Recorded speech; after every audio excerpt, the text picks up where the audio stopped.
You don't need a growth guy to tell you that if you don't show up on Google with every single penny that you could afford doing that, and then now you're out here trying to make stories on Instagram that nobody sees, right? Like, this is the challenge.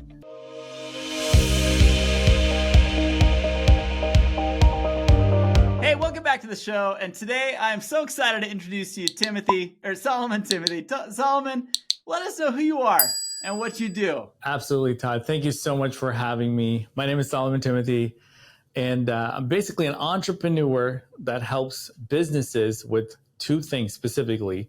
That is lead generation and customer acquisition. Todd, this is something that a lot of businesses don't need, so you know. That's not true. That's what people say they don't need, but right. You and I both know this is probably the most critical thing they do need. That's right. So we've been doing this for about 17, 18 years now. And awesome. It's been going very well. We definitely had the growth and the scale struggle, I'll tell you that much. Don't we all? But you're in the business of helping other people hit their growth plan, right? I mean, right. This is what you do. You help see these things where other people can't see that. What do you see as like, what's a typical business that you're out there to help? Like who's your perfect client when you look at your list of client? Absolutely. So these are entrepreneurs that are growth oriented. You know, they understand that if they work hard, they're going to be able to become one of the top players. It just depends on their capacity, right? Not everybody can be Amazon, but whatever your capacity is, they can be a top player. And they're willing to invest not just in resources like people or an agency or something like that. They're willing to basically implement a better infrastructure, kind of like Amazon had to build a warehouse before they can be in the e-commerce business. Like, the warehouse is the secret.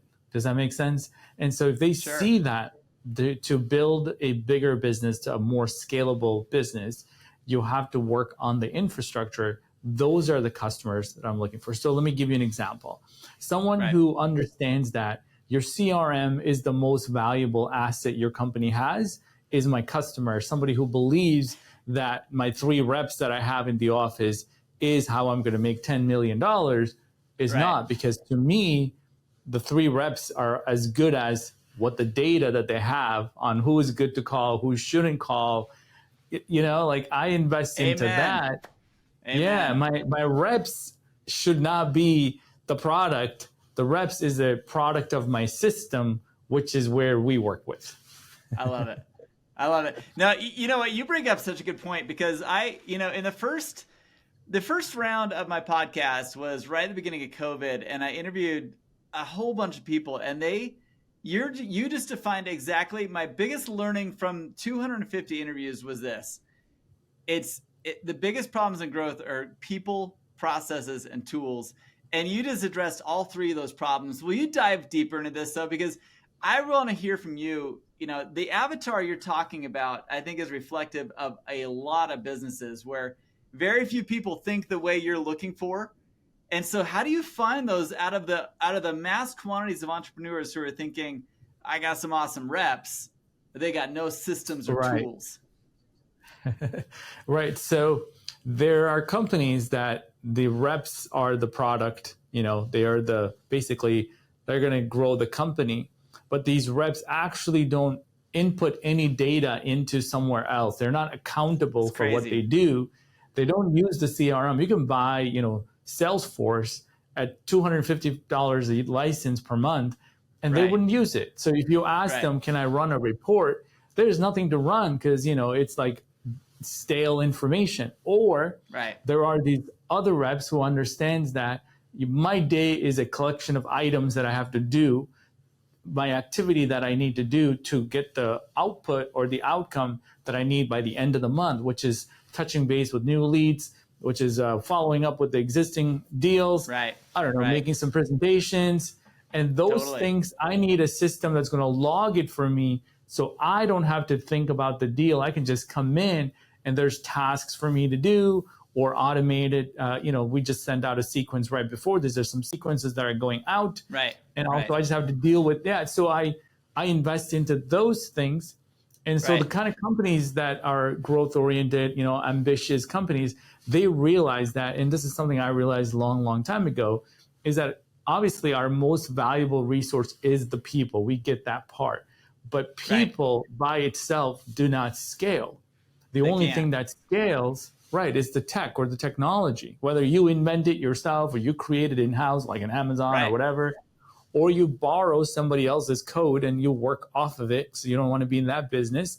And then you say, hey, at this moment, I can become a 10-rep company because all I have to do is deploy top-of-funnel leads, and then they would have some follow-up systems, and then somebody else would reach out to them and book the call, or vice versa, and we can go into this deep. But I love it. I love it. So this is perfect, because the target audience that's listening to this podcast are generally people who are in launch mode, trying to figure out what their next step is to get out of launch mode. Right. And I classify launch mode as, say, sub 1.5 million in revenue, right? Sure. Typically, the people in below that level of revenue have not dialed in their systems yet. They've got a key rep, maybe two, and they're making sales, they're generating revenue. But to your point, the process to transition into a scale-up mode means systems, processes, repeatable actions, right? Right. So you're not just a marketing guy. You are, in some senses, a tech guy in building out that framework. Can you explain that? Absolutely. Yeah, I'm happy to. So typically on these podcasts, what I usually do is dive deep into something we sort of figured out internally that just magically works. And that is what we call the growth formula. And I think everyone here would really, really appreciate kind of breaking this down. And we've done it because we failed a lot. Yeah, we failed more than anyone can imagine. We have clients and we couldn't figure out why some of our customers are doing really well and some of our customers are doing okay. And what about the bottom players? We couldn't figure it out. And so we took all the things that we're doing right and all the things that we said we'll do for the client, and we started to see some patterns. And this is what an entrepreneur kind of looks for. It's like, what are the commonalities with these customers? And the ones that were growing, they were actually focused on two elements that we've now created, what we call the growth formula. That is the acquisition and the retention. So we call it A plus R equals growth. You got to have acquisition engine, and you got to have a retention engine. And this isn't just retention on the client side, retention even on the lead that you generated has to be retained before they could even become a customer. And so then we start to dial in deeper. What are these top customers of ours doing internally, whether we're doing it, we're telling them to do it. So we start to get deeper into the acquisition side, and that is literally two things. So if you want to grow and scale, and you're right here, sub $1.5 million, and you want to go to 2 or 3 or 5 or whatever, in the acquisition, which by the way, Todd, everybody wants leads. Give me more leads. Just give me all the leads in the world. And I use this example. If Amazon got 1 million Prime members this month, and they all canceled their Prime membership next month, did they grow? This is my question. Right? I love it. Yeah, they didn't grow because they got 1 million and they lost 1 million. They're actually at the same place in March that they were, in the beginning of the year. So inside acquisition, we look at two things. And that is, are we creating demand for our products or services with our marketing? Or are we just capturing the demand that already exists in the marketplace? Yeah. You see, Amazon just captured the demand of the toilet paper and everything else that we were going to Walmart and Target and whatever else that you have, Albertsons and God knows what, Publix we have here. That's all they did. They made it easier. They didn't actually create demand for toilet paper or all the junk that we buy every single day. I get a box a day, right? Or 2 or 3. Totally. And that's the business you have to decide on. And so our top players were actually not creating demand. They were spending 80% of their result came from capturing the demand that already existed in the marketplace. Love it. And that was the 20% of the work, that they did that made them 80% of the result.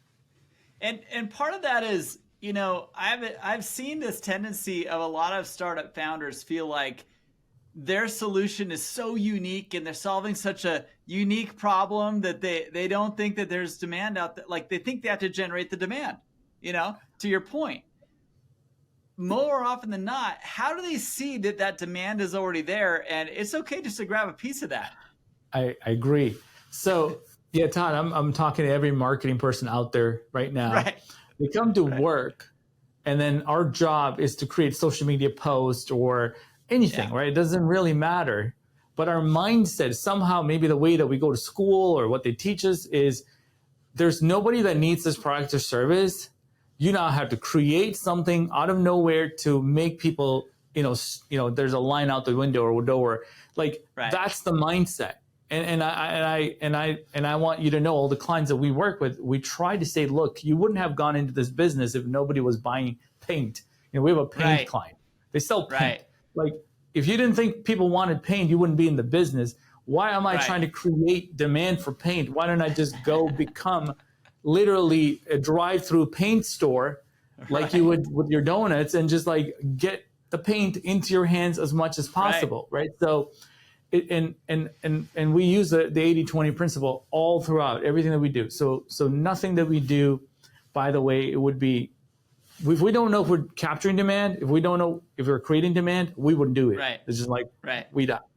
And the reason I say that is most investment in marketing is spend without tracking. Is this capturing demand or is it creating demand? And before I spend $1 on creating demand, have I spent every penny I have on capturing? And if I haven't done my part, why are we trying to create a webinar? Right. Right. Like why? I get it. What do people need to know that this is important for them? Shouldn't they actually know? And if they didn't, why not go basically baptize the people that already know this is the right thing to do? Right. Why are we going to have this seminar? Like it's not necessary. Dude, I get it. And here's my question for you.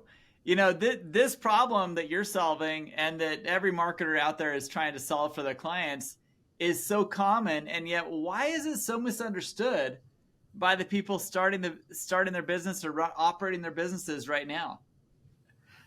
Well, I think that entrepreneurs, they're really good at being the practitioner in what they do, right? So we have all kinds of industries, manufacturing companies, financial services, technology, software.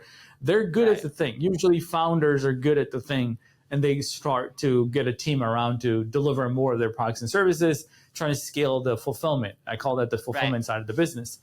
But what they don't realize is that marketing is one of the more important pieces of the puzzle, and they don't often invest into that or want to learn what it takes to do it or want to buy that CRM system or whatever it is. They often do that very, very last. And I mean, they've created so much overhead, and then they realize that I don't have enough demand for my products or services, so I'm going to go now figure out my marketing. And I like to do the other way around. We have a customer who is teaching people how to get government contracts. Most people, we are trying to generate leads for the thing. This guy already has so many leads, but he hasn't really finished his product development. He's like freaking out. He's like, Solomon, I don't want more leads. Can you stop the leads from coming? I said, hey, his name is Rob. I love him. I said, Rob, I can't do that. There's nothing I can do to stop it, because if I do, you're going to lose all this momentum that we just built. And that means it's going to take us 6 months to get to where we are. Go hire who you need to hire and get your product figured out. Like get that figured out. At least your problem is different, that there's more demand than there's supply. There's one of you and there's like 100 customers. They're getting mad that he's not getting on calls with them. They're really frustrated customers. And so they find me typically a latter stage where, hey, we don't have the systems to grow because we're like, Tom doesn't have leads, or Molly is not, she's not producing the results that we thought she's going to do. There's no marketing and sales alignment, salespeople doing what they feel like doing, marketing people doing whatever they feel like doing. And when we roll out the growth formula, they're like, geez, we never knew such a thing existed. We were spending money on the 5K run and donation and the goodwill and like, we don't know what we're doing, right? Like all the money is gone. They spend it all, but there's nothing to show for it. And they didn't capture anything. Yeah. Yeah, exactly. We're like, are you doing Google search ads? They're like, no, we're not. We're not doing any of that. So you mean to tell me when I Google what you do with this really complicated service, you don't show up? I'm not going to see you. Yeah, I'm not going to see you. Not organic, not paid, anything. But hey, you have like a $250,000 guy, who's ahead of everything. Right. who's responsible no for growth. Yeah, he's responsible for growth. But all those runners capturing saw this your logo, demand, so it's okay. Is a college student. Like, they could tell you that. You don't need a growth guy to tell you that if you don't show up on Google with every single penny that you could afford doing that, and then now you're out here trying to make stories on Instagram that nobody sees, right? Like, this is the challenge. So I am so glad you're here, and I just wanted to take a few seconds to tell you about a program that we have assembled with a lot of our podcast guests and a lot of people who are listening to the show who are feeling the same way that they do. There's a recurring theme. You'll hear a lot of these founders talk about, I couldn't have done it without my team. I couldn't have done it without a support group of peers. I couldn't have done it without having someone to talk to that understood my feeling of isolation as an operator of my business. You see, you're not alone. It is hard running a business, and it's even harder when you know you can't express all your deepest concerns and frustrations with your executive team. It makes them nervous. It gets them scared. You don't want scared people on your executive team. So where do you turn? The Captain's Council is where you turn.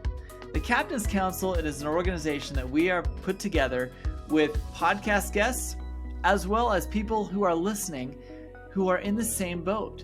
You see, peers are the only ones that can give you the type of empathy, the type of advice that only a founder or operator know and understand. Go check it out at captainscouncil.com.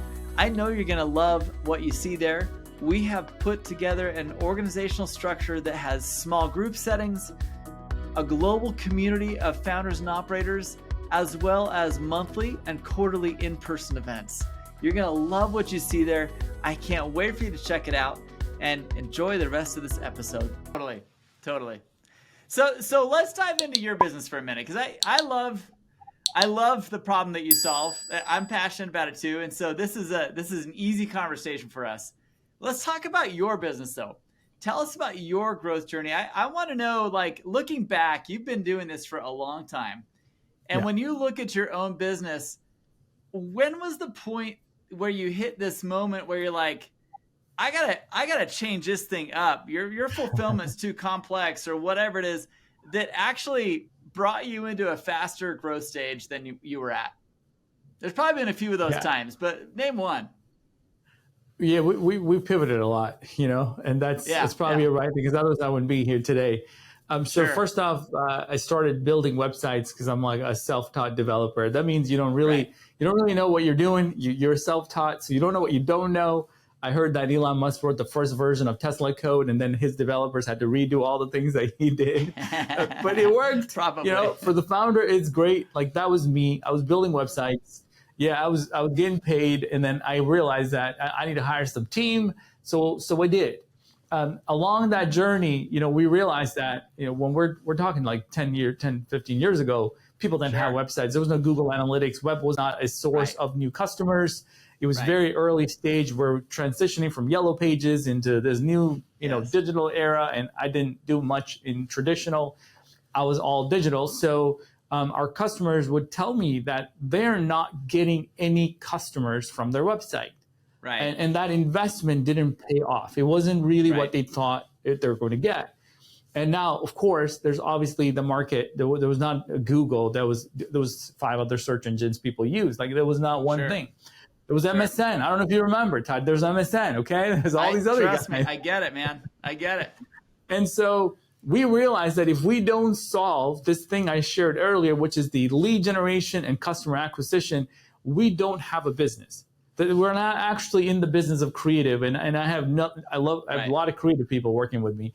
It's not about the creative part. It's the result that drives from our creativity and our work 100%. That we produce, right? 100%. It's not how much time I took to create the headline on the homepage. which my client couldn't care less. If I can generate 10 leads a day in perpetuity, they would love me and wants to marry me. Like that's what they want, right? So we changed our business and we started to onboard only customers that wanted growth from their marketing and not just a pretty website that did, whatever, right? It's not a showcase. It's not a showcase piece. And so totally agree. That was like our first pivot in my world. Like that is a big, giant step. And we started to go and build these conversion-driven websites. That means there's a form on every page, like a giant call to actions. And of course, my designers hated me. I was like, I don't care. We got to collect data, otherwise we can't convert, right? Yeah, we're going ugly and convert. We're not going pretty and just, no result. And just look pretty. And, yeah, exactly. So we did that. And then one of the things that I would say probably the most painful thing that we did, and again, we're not, funded. We're a service company. People pay us. We're not tech company. So investors didn't even care about us. Like they don't really want that kind of a business. Service companies, they say, aren't scalable. They have the lowest multiples when you try to sell it. And you're only as good as your capacity, like I mentioned. So I said, all right, fine, got it. So what do I do to get more ROI from our team, our resources, and our time that we put into this business? We had to create our own technology. And so if you ever see in my website or anything, the Clickx, we didn't want to mix it up with our agency. We set out to do something different. And then I was on calls, Googling companies in India, trying to hire a bunch of developers. I've only heard of these things until then. I didn't know A from B. So I literally pivoted and said, look, we're going to go build a dashboard for our customers so they can see how many visitors they got, how many phone calls they got, how many leads were generated. This is like pre-HubSpot, by the way. There was no HubSpot. So we said, we're going to create this so that I can onboard a customer easy, save our customers, our employees a lot of time in report management and creation. It's real-time dashboard. They can log in and see anytime, even listen to the call recording, which these other Yellow Pages companies were starting to do stuff like that. We're like, dude, we need to do this. We got to do this. And if we don't, this is it. We're done. Like we're not going to scale, meaning like we can do whatever many clients, 40 clients a month with our 5 employees or whatever. And that's Can't it. do more than that. If you want to go 400 with the 4 or 8 employees, this is what we have to do. Now, if you look at the amount of money you have to invest 10, 15 years ago, a month to an outsourced agency or business to build you some code, it was like 20 grand a month. We didn't have 20 grand a month. Right. But we took our little chunk change and started to invest every single month and said, we're gonna keep going. So literally all profit out the door. We work hard, take the money out, go invest into this thing, right? Like our CPA would even say, what are you guys trying to do here? I don't understand. Totally. Like, you guys are nuts or what? Like, this is your biggest expense. I was like, whatever, don't worry about it, because I know bigger, right? I know better. So, so we created that, and that's where we started to see that trickle of growth, where we can bring on an extra customer without adding an hour or more of my team's time. There was no onboarding, automated onboarding, automated reports. And to this day, we have the tech. Other agencies use the technology. It actually helps them acquire agency customers and fulfill agency services. Like all of it is just like a super agency niche product. But I wouldn't have that had I not thought this like is not a service company we're doing. Yes, it is a service, but we have to look in terms of how do we scale it like Amazon warehouse? And I don't mean like we're going to be, exactly. And my team no longer had to do the thinking work, which is where I was getting at with the reps. My team has to do the execution of where the system leaves off, you pick up and do the last 20%. So there's a reporting change on API of Google. Our developers would get that. So my employees never saw there is a delay or a gap or problem.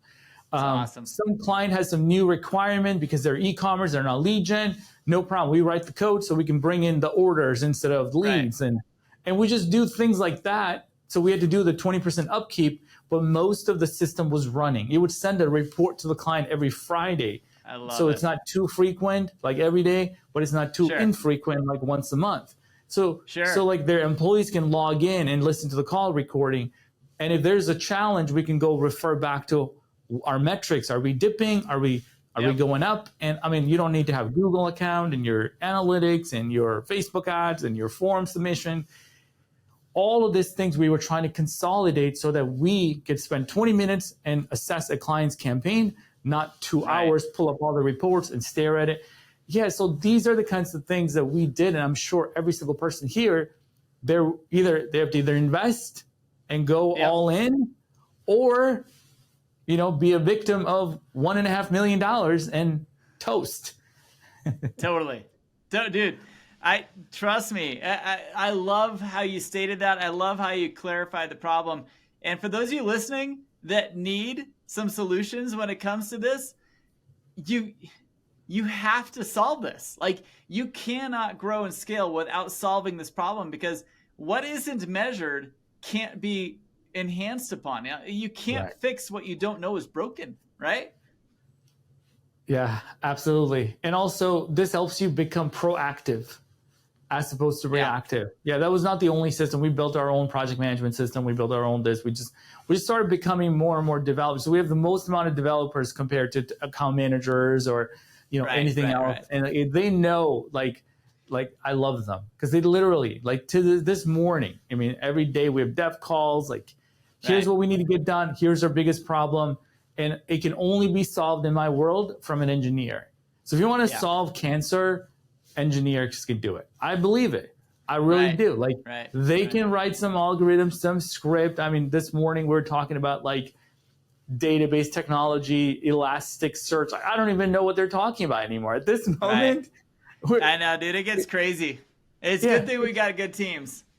It's hard to say that we are a service company. It's very hard to say that, but we are. We're categorized as a service company. But in reality, we're a tech company. I was just going to say, but the solutions you're providing are technical. So how do you cross that chasm of being a service guy into, you know, obviously when it comes time to exit, you want to be a tech company because you want to have a tool that has a higher multiple than just I've got X number of clients, right? How are you crossing that chasm? Yeah, I think the way that we, by the end, you know, if you think about what the clients perceive, the clients want a done for you solution. This is where the challenge kind of becomes, right? So one of our growth opportunities implementing HubSpot for organizations that buy the tech, but they have no one to implement. They don't have anybody to put in the deal stages. They don't have anybody to put in their workflows. They don't have anybody to put in any other things like sequences. They don't have adoption in their sales team. They have the tech. So the where we come in is that we got to be that done for. We're the last mile delivery. Like you got the thing all the way here, but now who is going to put it in the house? But you got the Peloton. If it's not in the house, it doesn't matter. The last mile is so important, right? So we do think about that part, but from a customer experience perspective, every single day there are unhappy Salesforce customers or unhappy, whatever, CRM that they bought, because they can only go so far, and they say, hey, we're going to have to pass you to some professional services team that's going to figure out what you need. Our support is done. Like we don't deal with your personal needs and so on, because we literally are responsible for their growth. We say, hey, we take on that headache, so you don't have to do it in-house, and you don't have to hire a HubSpot admin person at whatever $1,000, and depending on where your office is. You could even get one if you wanted it. There ain't one. Okay, so that's the other part. So we like that part, and we have to figure out how do we onboard 10 customers. What is our systems in doing that, if that makes sense, so we can be efficient. Yeah, and we're also in the same ecosystem all day, so we have greater and greater efficiency in doing this kind of thing. And then once they're up and running, we deploy the growth formula and say, look, now that we can measure it, like you said, Todd, we can measure the leads, we can measure the activity of the sales rep, we can measure the website, we can measure your sales pipeline funnel, everything. What are we doing? Are we capturing demand? Which, by the way, every lead is tracked to the source. Are we creating demand? And what are we doing with nurturing, which is the retention side? How are we nurturing our leads? How are we nurturing our customers? It's all in one login. And it's the same team that understands, like, we know the executives' plans, like what they're trying to accomplish, and our team is on board. We're all looking at the same dashboards. Yep. That gets you bigger and than $1.5 million. You become a trainer. You become a trainer and a coach where you're saying, these are the things you need to be paying attention to. Right. And this is what's happening right now. And this is where spend is. I love your solution, Solomon. How are people finding this? How are they knowing about you? Obviously you're on this show for a reason. Where do we want to drive them to? Yeah, so our website is oneims.com. It's ONE spelled out IMS. Again, domain name I purchased when I was like 20 years old, right? Like old. Yeah, exactly. And we also recently acquired another domain name. It's ims.net. We're trying to we've been doing all this for the B2B world, and we're going to try to bring that to the small business market. Yeah. So love it. A lot of exciting things. And so let me ask you, I was going to say, to answer your question, how do we get more growth? This is sometimes, I get asked on podcasts. I usually come on podcasts to deliver the good news of, the growth formula. I really like that. This is a concept that has literally changed hundreds and hundreds of organizations. I do webinars. Right. There's so many people here that they may have to deploy it in-house and start building in Cashflow before they can bring on a third-party company, to kind of manage this kind of stuff, right? Like at some point, maybe you got to build it up. So you use the formula, start acquiring customers, do the demand capture all day before you do an ounce of creation of demand. Right. And you start building your business so much faster. The reason I come is so I can put more oil into the fire that you've already built. All right. There's so many guys here that want to know what to do. And I'm like, hey, how do I add more value? How do I make the whole theory, this thesis, like as simple as I can? Totally. So if you're just starting today, you know how to get to the first $1 million. Yeah. That's it. Yep. That's fantastic. And for those of you listening, if you are sub 1 million, you have got to dial in exactly what he's saying here. Solomon's telling you the formula is to go out and grab the existing demand that's already there and get to $1 million before you start creating some customized, tweaky solution to try and create demand, right? Absolutely. And then figure out how you're going to nurture the retention side, because you can lose a customer as fast as you get it. That's the world we live in, right? You can't say the customers are not loyal. It's your job to make sure it's sticky. That's your job. Keep adding value. Exactly. If it's not sticking, you're doing something wrong. Totally. So Solomon, I love to ask people before you take off here, I love to know who's in your corner. Like, give us a shout out of someone who's helped you kind of overcome the challenges you've had in your growth journey. And who do you rely on right now for like just bouncing ideas off of? Is it your team? Is it people outside your company that are kind of your buddies? Like, what is that? Absolutely. So I'm a big believer in self-development. So something got me on a long time ago. So I invested in every program that I can get into. So that's number one, because I want to learn from other entrepreneurs that are looking to grow and scale. But I honestly, my inspiration comes from my parents, who didn't tell me what I should do with my life. They really didn't. They said, you can do whatever you want. As long as you graduated college, we don't care. That's like the thing. If you just show us that you got the certificate, do whatever you want. And so they gave me the freedom. And I think a lot of kids, we end up trying to be whatever our parents want us to be, and then we're unhappy. Right. Yeah, because, and I'm never going to do that to my kids, because they gave me exactly. The second thing is having, like you said, an amazing team that are willing to push themselves.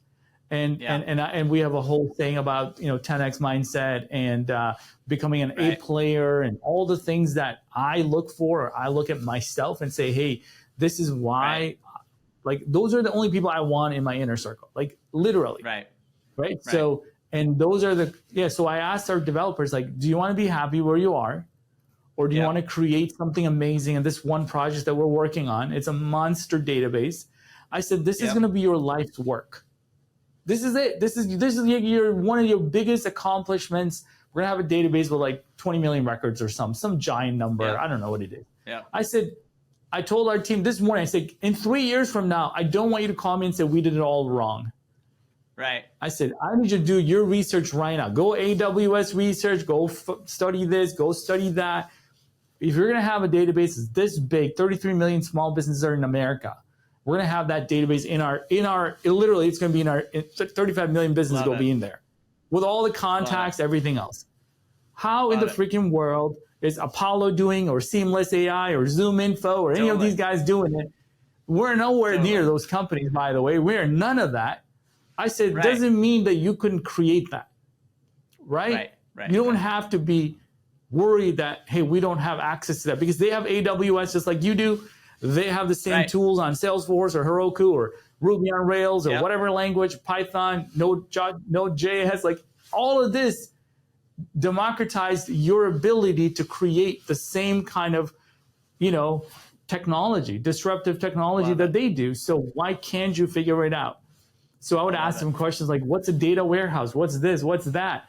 And I'm pushing them because they don't need to do that for their job, but they need to do that if they want to be the next, whatever it is, right? The best version of themselves. So totally. Yeah, I love it. Solomon, you brought the energy today, and I love the passion. I love what you're doing. And for those of you listening who need that passion in their business, please talk to Solomon. I mean, this is the plan. This is the business. This is how he's doing it. And if you don't have someone driving that growth with you, chances are you're going to get stuck at that 1.5 million, 2 million. Maybe you might cap out at 2.5 million. But if you're looking to be 10, 20, 100 million in revenue, it's got to be systems. There is a formula. I feel like you've discovered the same formula that I have through just the act of doing. And I think that those of you who don't know the formula, talk to someone who knows. Get a hold of Solomon. Links are in the bio. Everything's in the show notes. Thank you so much for being on here today with us and sharing these insights with our people. Any last little tidbits of wisdom you'd like to share? No, I mean, like I said, if we could just guide them to what to work on, they will be, honestly, they'll be unstoppable. That's really my goal. I'm writing a book about it. So when that's out, I'll send you a copy, Todd. I want it. Awesome, man. Well, I appreciate it. My pleasure. Thank you so much for being here. We'll catch up with the rest of you in the post comments here. Thanks so much. Hey, what did you think of that interview? Isn't he a great guy? I loved the interview. I loved the doctrine he was teaching about growth, because I firmly believe that there is a recipe, there is a formula, there is a way to understand what growth levers you're missing, and it has so much to do with what he's talking about. There are clients that you can grab that are already in demand for the thing you offer. And then there is a creation of demand that you can do after you've generated the revenue you need to operate efficiently. So operate efficiently, get that revenue, and then start looking towards alternative ways to attract your ideal client avatar. This is so critical. And if you haven't done so already, check him out, check his website out, and then think about who your group is. Who are your inspired compatriots in your journey to growing your business? I'm telling you right now, for me, I have a group that I lean on a lot to help me discern what are the things I should be focusing on right now, what am I getting distracted with, and how do I stay lean and focus on the things that are going to help me grow my business. And I do that through my council. I have a captain's council.